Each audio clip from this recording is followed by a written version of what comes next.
হে নবী, আপনি যখন কোরআনের কথা তুলবেন তখন দেখবেন ওই ইবাদতগুলো টিকবে না। ওই মানুষগুলো দেখবে যে আমার ব্যবসা তো মাঠে মারা যাচ্ছে, তখন তারা রাগ করবে, উল্টা পাল্টা ফতোয়া আপনার নামে বানাবে। এমনকি ধর্ম ব্যবসায়ীও বলা হচ্ছে আলেমদের। কথা বলুন। বলে আমরা জানি তাফসীর মাহফিলের নামে কি হয়। কি জানেন আপনি? সূরা ফাতিহা আমার সামনে পড়তে পারবেন? যারা এই ফতোয়া দেন যে কি হয় তাফসীর মাহফিলের নামে, আমি জানি তাফসীরের নামে সব অপব্যাখ্যা হয়।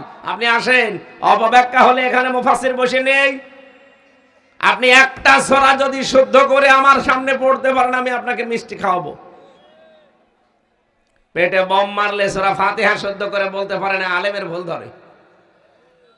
বিশ্বনবীকে এই রজব মাসে একটা নতুন রাষ্ট্র তাকে আল্লাহ উপহার দেবেন।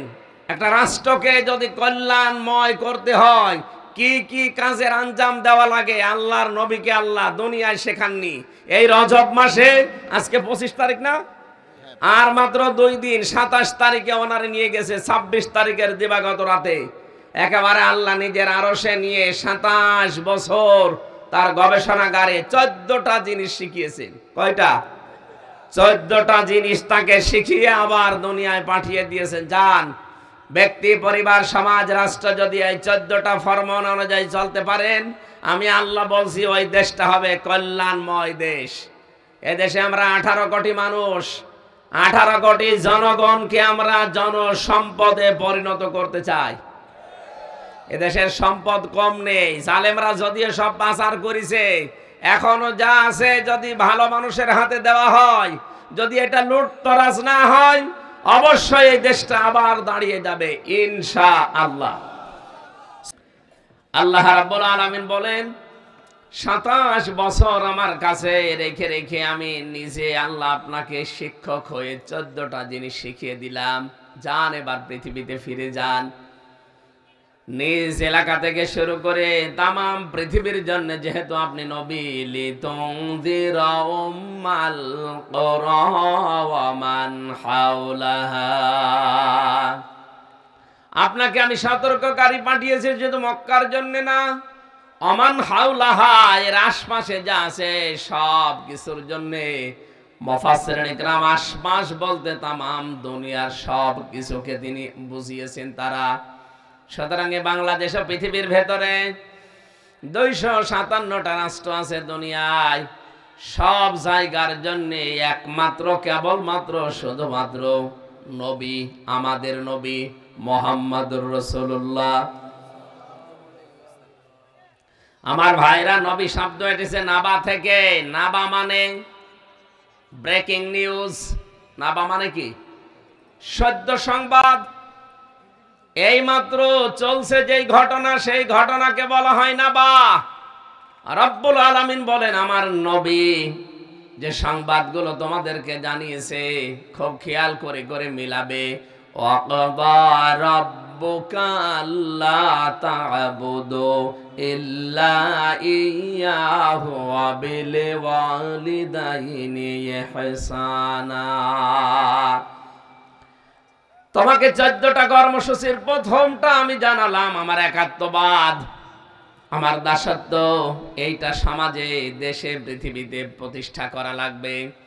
দুনিয়ার মানুষকে যে জানিয়ে দেবে যে আমি সিদ্ধান্ত দিয়েছি, আমি ফয়সালা দিয়েছি, আমি রায় দিয়েছি, আমি আল্লাহ ছাড়া কারো ইবাদত করা যাবে না। কুমিল্লাবাসী, এখান থেকে একটা মাসলা বের হয়, আল্লাহর ইবাদত করা, আল্লাহর আইন মানা ফরজ। বলেন তো কি? আরো জোরে বলেন। অবিল ওয়ালিদাইনি ইহসানা, পিতামাতার নাম আল্লাহ দ্বিতীয় নম্বরে নিয়েছেন। বলেন, পিতামাতার আইন মানা কি? না না, হয়নি। আল্লাহর আইন মানা ফরজ, পিতামাতার আইন মানা ফরজ না, তাদের সেবা করা ফরজ। কথা বুঝতেছেন?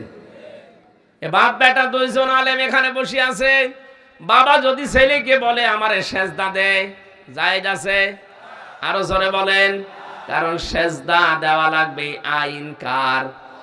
আরো জোরে।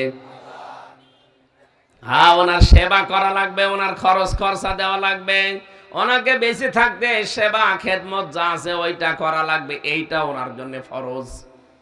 তাহলে কি বুঝলেন এখান থেকে? আল্লাহর আইন মানা ফরজ, মা বাবার আইন মানা ফরজ না, তাদের সেবা করা ফরজ। এই পৃথিবীতে আল্লাহর পরে আল্লাহ যাদের নাম ঘোষণা দিলেন, ওয়ালিদাইনি ইহসানা, আমার বাবা, তাদের আইন মানায় যদি ফরজ না হয়, পৃথিবীতে কোন মহারথী আছে যে তার আইন মানা লাগবে? কথা বলেন না কেন? সুতরাং পৃথিবীতে আল্লাহর আইন বাদ দিয়ে কারো আইন মানা যাবে, সে যেই হোক। এমনকি আল্লাহর আইন বাদ দিয়ে অন্য কারো আইন প্রতিষ্ঠার জন্য কাজও করা যাবে না। আলা লাহুল খালকু ওয়াল আমরু, পৃথিবী বানিয়েছি আমি, এখানে আইনও চলবে কার? সুতরাং আল্লাহর আইন বাদ দিয়ে যারা মানুষের তৈরি করা আইন প্রতিষ্ঠার জন্য কাজ করেন, সংগ্রাম করেন, দল করেন, মিছিল করেন, ভোট দেন, আপনি কিন্তু শিরিক করছেন। এটাই শিরিক যারা করে তারা মুশরিক। এই কথা বলে না কেন? এই কথাগুলো শোনার পরে আপনার হয়তো পরিবর্তন হওয়ার জন্য মন তৈরি হবে, কিন্তু দুর্বিসন্ধি নিয়ে যারা চলে, যেই মানুষগুলো ধোঁকাবাজ প্রতারক, ওই নেতাগুলো কিন্তু এই কথা শুনে বলবে যে এটা তো রাজনীতি। বলেন,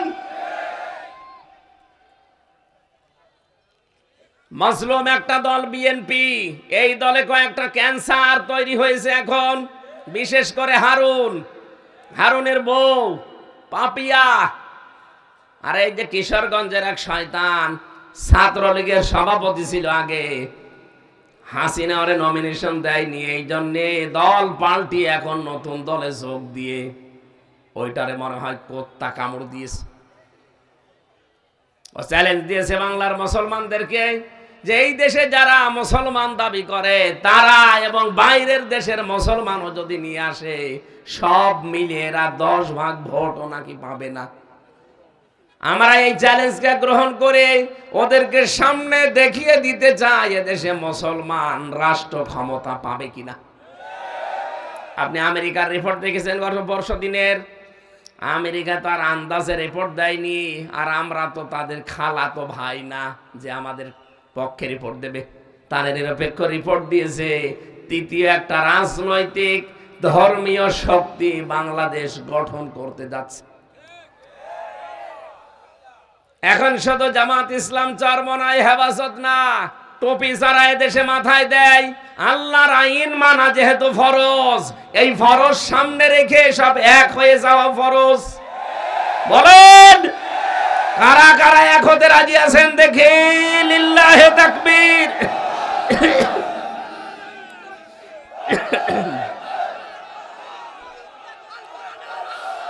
এই আন্দাজে হাত তুলবেন না, হাত নামান।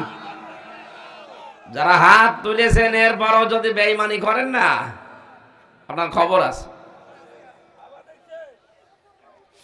অনেক মুনাফিকের মাথা এখন খারাপ হয়ে গেছে। কে কথা বলে না কেন? চরমনাইয়ের পীর সৈয়দ রেজাউল করিম কালকে উনি জানিয়েছে যে আমাদেরকে অনেকে বলতো এরা হাত মিলায় না, আমরা কিন্তু হাত মিলিয়ে ফেলেছি।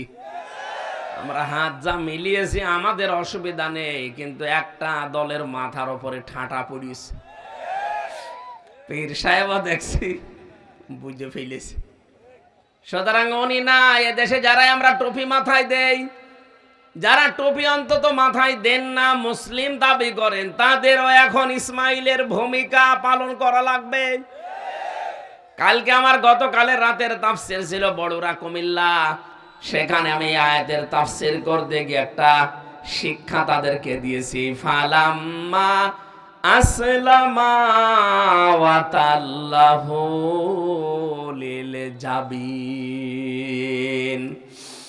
এখানে যারা আলেম আছে তাদেরকে বলছি, আল্লাহ এখানে কিন্তু দ্বিবচন দিয়েছেন, ফালাম্মা আসলামা। কি কেন দ্বিবচন দিলেন? আল্লাহ বলেন দুইজনেই যখন এগ্রি হয়ে গেছে, রাজি হয়ে গেছে, আতাল্লাহু লিল জাবিন, তখন আল্লাহর যে নির্দেশ জবাই করো, এইটা কার্যকর করা সহজ হয়েছে। ইব্রাহিম নবী যদি বলতেন আমি জবাই করব, ইসমাইল নবী যদি বলতেন না আমি জবাই হব না, আল্লাহর এই হুকুম পালন হইতো না। ইসমাইল নবী যদি বলতেন আমি জবাই হব, ইব্রাহিম যদি বলতেন না আমি জবাই হব না, বলেন তো আল্লাহর বিধান পালন হতো? দুইজনেই যখন রাজি হয়ে গেছে, আল্লাহ পাক বলেন আমার বিধানটা তখন পালন করা সহজ হয়ে গেছে। আজ বাংলাদেশের দায়িত্বে যারা আছে 1628টা চেয়ারের মানুষ বসে আছে। কত? এই 1628টা চেয়ারের মানুষকে আমরা চাই আমাদের বাবা ইব্রাহিম নবীর ভূমিকায় তাদের আসতে হবে। আর আমরা 18 কোটি জনগণ আমরা ইসমাইল নবীর ভূমিকায় গলা পর্যন্ত দিতে রাজি আছি। তাহলে আল্লাহর বিধান এই দেশে কায়েম হওয়া সহজ হবে। কথার অর্থ যদি বুঝে থাকেন তাহলে ইব্রাহিম এবং ইসমাইলের ভূমিকা সামনে পালন করার সময় আসতেছে। আমরা চাই দেশের দায়িত্বে যারা যাবে তারা যেন ইব্রাহিম নবীর ভূমিকা পালন করে। আর আমরা যারা জনগণ থাকবো সব সময় সব অবস্থায় আল্লাহর বিধানকে পালন করার জন্য আমাদের জীবন পর্যন্ত দিতে আমরা ইসমাইলের ভূমিকায় আসব। তাহলে আল্লাহর বিধান যখন কায়েম হয়ে যাবে, রাব্বুল আলামিন বলেন আমার বিধান যদি কায়েম হয় তখন সাদাবাজি করা লাগবে না। সাদাবাজি মানুষ যে কারণে করে ওই কারণগুলোই তুলে ফেলবো, মানুষের কর্মসংস্থান তৈরি হবে। 36 লাখ যুবক এখন এই দেশে বেকার আছে। যত টাকা পাচার হয়েছিল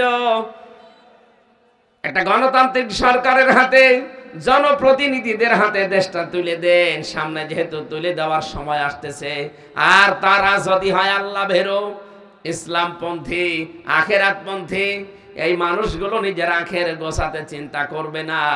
এরা সব বাইরের এই টাকা পাচার যেগুলো সবগুলো ফেরত নিয়ে আসতে পারবে।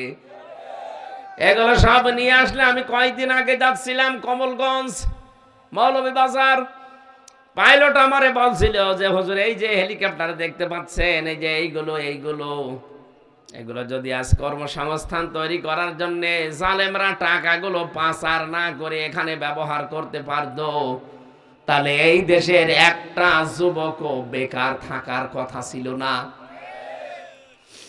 এই কুমিল্লা নোয়াখালীর কত মানুষ বাইরে যেয়ে বিদেশে যেয়ে নিজেদের কর্মসংস্থানের জন্য রাস্তা ঝাড়ু দেয়, পায়খানা পরিষ্কার করে, কথা বলে না কেন? এগুলো একটাও করা লাগতো না। 36 লাখ যুবক বেকার আছে, এদের কর্মসংস্থান তৈরি হয়ে যেত। আল্লাহ রাব্বুল আলামিন তার আইন মানা যেহেতু আমাদের জন্য ফরজ করে দিয়েছেন, মা বাবার আইন মানা, আমি আবার বলছি ফরজ না, তাদের সেবা করা ফরজ। এই জন্য আল্লাহর প্রথমেই রায়টা এই দেশে কার্যকর করতে হলে এখন আর দল বিদল দেখা যাবে না, দল মত নির্বিশেষে সবাই এখন ঐক্যবদ্ধ হওয়া লাগবে। আপনি যদি আল্লাহর আইনের পক্ষে থাকতে পারেন, কায়েম যদি হয় ভালো, না হলেও আপনার কোনো লস নেই। আপনি কিয়ামতে ঠিক আপনার উজরত পেয়ে যাবেন। কি কথা বলে না কেন? এই জমিনটা মনে করেন এই যে মাওলানার রশিদ আহমেদ সাহেবের, উনি যদি কামলা নিয়েছে আমাদের 5 জনকে, বিকাল 5টা পর্যন্ত এখানে আমরা কাজ করলে বিকাল 5টায় উনি বেতন দিয়ে দেবে। বিকাল 5টার আগে এই জমিনের কোনো ক্ষতি আমরা করতে দেব? কথা বলেন না কেন? কারণ বিকাল 5টা পর্যন্ত এখানে কাজ করলেই বেতন আমরা পেয়ে যাব, আমাদের সংসার চলবে। বাংলার মুসলমানেরা বিকাল 5টা মানে জীবনের শেষ দিন। বিকাল 5টা মানে আরো জোরে, জীবনের শেষ দিন পর্যন্ত এই জমিনে আল্লাহর ইবাদত বন্দেগী আমাদের করা লাগবে, আল্লাহর আইনের পক্ষে থাকা লাগবে। যদি কায়েম হয় ভালো, না হলেও অসুবিধা নেই, আমার বেতন আমি জান্নাত পেয়ে যাব ইনশাআল্লাহ। আবিল ওয়ালিদাইনি ইহসানা, মা বাবা যাদের আছে তাদের সেবা করে, তাদের খেদমত করে, তাদের পেছনে সাধ্যমতো খরচ করে তাদের খুশি রাখা লাগবে। আল্লাহ আমাদেরকে প্রথম 2টা মানার তৌফিক দিন, এরপরে আরো 12টা আছে। যেহেতু এখনো আলোচক 4-5 জন আছে, ওনারা এই রজব মাসের করণীয় বর্জনীয় সম্পর্কে বলবেন আমরা আশা করছি। আমরা যতটুকু বললাম আল্লাহ মেনে চলার তৌফিক দিন, আমিন। বারাকাল্লাহু লানা ওয়া লাকুম ফিল কোরআনিল আযীম। আসসালামু আলাইকুম ওয়া রাহমাতুল্লাহ।